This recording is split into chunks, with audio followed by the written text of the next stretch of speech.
O toyuqların nə bilim başı, nə bilim ayaqları və s. doğrudan mı təkrar qidaya qatılır? Toyuqların başı, ayağı təkrar qidaya qatılması məsələsinə gəlincə, bu müəssisənin skopuna daxil olursa, bizim son məhsulumuz nədir? Toyuq. Bəli.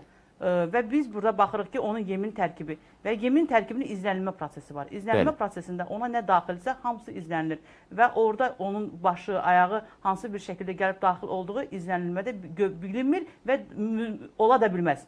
Ola da bilməz. Çünki qatılır, qatılmır. Qatılmır. Necə, hansı və hara gedir? Yaxşı bir sualdır. Hani? Satışa gedir və yaxud satışa getməsini məhv olmaya gedir. Satışa hamısı bunlar yanmaya. Yəni biz bu gün üçün onu tapıb göndərə bilmirik.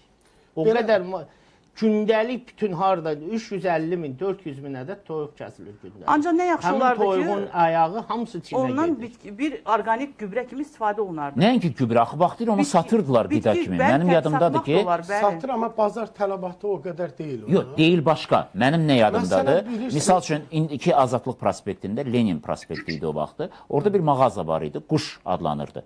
O quş mağazasında müxtəlif toyuğun hissələri o cümlədən başı ayrıca satılırdı. Hətta bir müddət o dediyiniz broiler toyuqları başı üstündə gəlirdi. Məsəd xanım, yəqin sizin yadınızda olmaz, siz gəncsiniz. Amma hər halda bu məhsulların qidaya verilməsi faktı varmı və bu ziyandırmı verilməsi?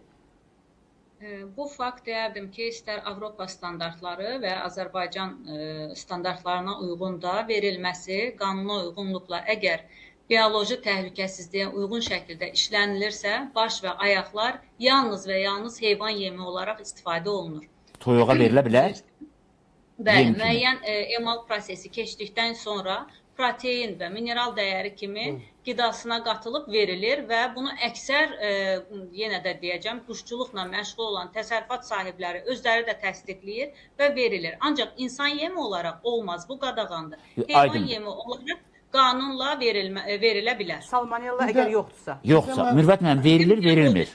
Hal-hazırda mən sizə deyim, hal-hazırda ümumiyyətlə ölkədə istehsal olunan, gündəlik kəsilən 350-400 min toyuğun ayaq və baş hissələri təmizlənir, xüsusi firmalar tərəfindən hamısı Çinə göndərilir. Burada o qədər onlar mənfi